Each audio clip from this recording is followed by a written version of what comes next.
¿Qué tal? Oigan, ¿cómo algo que suena tan hétero, tan abstracto como la idea de los derechos humanos se convierte en una ley real? O sea, algo que de verdad yo pueda usar para defenderme en un tribunal. Bueno, hoy quiero que veamos juntos exactamente ese viaje porque a mí me parece fascinante. Pensemos en esto por un segundo. Yo me imagino esta escena. Hay una ley, una regla escrita que choca de frente con un derecho fundamental mío o tuyo. ¿Qué pasa ahí? ¿Quién tiene la razón? ¿La ley fría o el derecho de la persona? La respuesta, créanme, tienen un poder gigantesco para cambiar vidas. Ok, para poder responder a esa pregunta, yo creo que primero tenemos que ir a lo básico, a la raíz de todo. ¿Qué es en realidad un derecho humano? Porque ojo, y esto es algo que yo he aprendido, no es solo una declaración bonita o una buena intención, no, es un concepto legal con una estructura y una fuerza muy clara. Miren, para mí, al final del día, todo se reduce a una sola palabra: dignidad. El sistema legal parte de la idea de que cada persona, tú, yo, todos, solo por el hecho de ser personas, tenemos un valor que no se puede negociar. Y los derechos humanos son justamente ese escudo legal. Son la herramienta que protege esa dignidad y nos garantiza lo mínimo para poder vivir y desarrollarnos. Pero a ver, yo entiendo que un derecho no funciona solo. Es como una moneda con dos caras. Si de un lado está, por ejemplo, mi derecho, del otro está el deber de los demás y muy especialmente el deber del Estado. A veces ese deber es de no hacer, o sea, no meterse, como no censurar mi libertad de expresión, pero otras veces el deber es de hacer, de actuar. Por ejemplo, construir escuelas para que mi derecho a la educación sea una realidad. Bien, entonces ya tenemos más claro qué son y qué implica. Ahora vamos a la parte que para mí es la más importante. ¿Qué los hace tan poderosos? Vamos a hablar de sus características, que yo la veo como los superpoderes que tienen en el mundo de las leyes. Primero, son universales. Da igual donde yo nazca o de qué color sea mi piel, son para todos, punto. Luego son inalineables, o sea, yo no los puedo vender ni regalar ni me los pueden quitar. Vienen conmigo de fábrica. Y esto es clave. Son interdependientes e indivisibles. ¿Qué significa eso? Que están todos conectados como una red. Yo lo pienso así. ¿De qué me sirve tener derecho al trabajo si no tuve derecho a la educación para prepararme? Un derecho necesita el otro. Aquí volvemos a la pregunta que yo me hacía al principio. La clave está en una característica llamada absolutidad. Ojo, no quiere decir que sea ilimitados. Significa que tiene supremacía, que cuando un derecho humano, mi derecho, choca con una ley o una regla de menor nivel, el derecho humano gana. Es literalmente la carta de triunfo en el juego legal. Y para que esto no suene pura teoría, quiero contarles de un caso real de Colombia, que a mí me parece clarísimo. Una regulación de un plan de salud decía no a un tratamiento caro, pero la Corte Constitucional llegó y dijo, momento, el derecho a la salud es un derecho humano fundamental y está por encima de su regulación. Y así el derecho a la persona le ganó a la norma. A mí eso me parece increíble, pero yo me pregunto, ¿de dónde sale toda esta autoridad? ¿Quién decidió que esto era así? Bueno, esto no salió de la nada, viene de acuerdos, de pactos globales que los países han firmado. Ahora quiero que veamos cómo esa idea de mi dignidad humana y la tuya se puso por escrito y se convirtió en derecho internacional.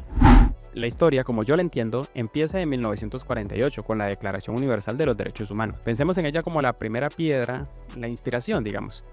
Luego, en el 66, esa inspiración se convirtió en algo mucho más fuerte. Dos pactos internacionales que ya eran legalmente vinculantes. Y como si fuera poco, aquí en nuestra región, en las Américas, se sumó la Convención Americana en 1969.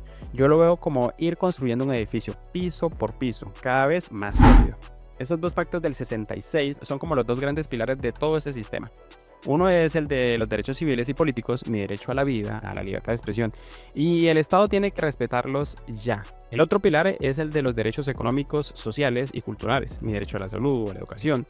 Aquí el deber del Estado es ir avanzando poco a poco pero sin pausa. Para mí ambos son iguales de importantes. Y yo creo que nunca hay que subestimar el punto de partida. Esa declaración del 48 fue el plano maestro, fue el documento que se atrevió a soñar con un mundo donde se respetara la dignidad de todos. Sin esa visión, sin esa chispa inicial, nada de lo que vino después existiría. Bueno, muy bien, tenemos todos estos pactos internacionales súper importantes, pero la pregunta del millón que yo me hago es, ¿cómo hacemos para que eso que se firmó en Ginebra o en Nueva York aterrice y funcione en leyes de mi país o en Colombia? Ahora vamos a ver el truco, el mecanismo legal que yo descubrí que lo hace posible. ¿Cómo se convierte un acuerdo entre países en una herramienta real que yo pueda usar en un tribunal local? La respuesta tiene un nombre que la verdad a mí me sonaba un poco intimidante: bloque de constitucionalidad. Pero no hay que asustarse, que la idea detrás es brillante y yo creo que es bastante sencilla de entender. Yo lo veo como un viaje de 3 paradas. Primera parada: los países negocian y firman un tratado. Segunda parada: el Congreso de un país, por ejemplo el de Colombia, lo estudia y lo aprueba. A eso le llamamos ratificar. Y tercera parada, que es la mágica: una vez ratificado, ese tratado no es una ley más. Se integra, se pega a la constitución del país y ahora forma parte de la estructura principal. ¿Y cuál es la llave que abre esa puerta mágica? En el caso de Colombia es el artículo 93 de la Constitución del 91. Ese artículo es el que nos dice clarito: los tratados de derechos humanos que ratifiquemos tienen el mismo nivel que la Constitución. Así dejan de ser algo de afuera para convertirse en el corazón del sistema legal de mi país. A ver, yo sé que los abogados discuten si este bloque es más estricto o más amplio, incluyendo otras normas, pero para lo que nos importa hoy, lo que a mí me queda claro es esto: los tratados de derechos humanos siempre están en ese núcleo duro, en el nivel más alto de protección. No hay discusión sobre eso. Ahí es donde para mí se cierra el círculo. ¿Recuerdan el caso del tratamiento de salud que les conté? Bueno, ese pacto internacional que habla del derecho a la salud, al entrar en Colombia por el artículo 93 y formar parte del bloque constitucional, se vuelve una norma suprema. Y por eso la Corte tuvo el poder de decidir que ese derecho estaba por encima de la regulación local. Esa es la conexión. Así es como yo entendí que funciona. Entonces hemos visto el viaje completo, ¿no? Desde una idea tan poderosa como la dignidad, que pasa a ser un tratado global y que finalmente se convierte en una herramienta legal concreta en mi país. Es todo un sistema diseñado para protegernos. Y esto me deja con una pregunta para pensar, una que yo les quiero dejar a ustedes. Ahora que sabemos cómo funciona este sistema, ¿qué derecho se les viene a la mente como el primero que debería ser defendido? La respuesta, creo yo, dice muchísimo sobre lo que valoramos como sociedad. Sin más me despido, les doy gracias por ver este video y les pido por favor que lo compartan, que se suscriban, que esto me ayuda a crecer mucho el canal y traerles obviamente mucho más contenido. Hasta luego, chao.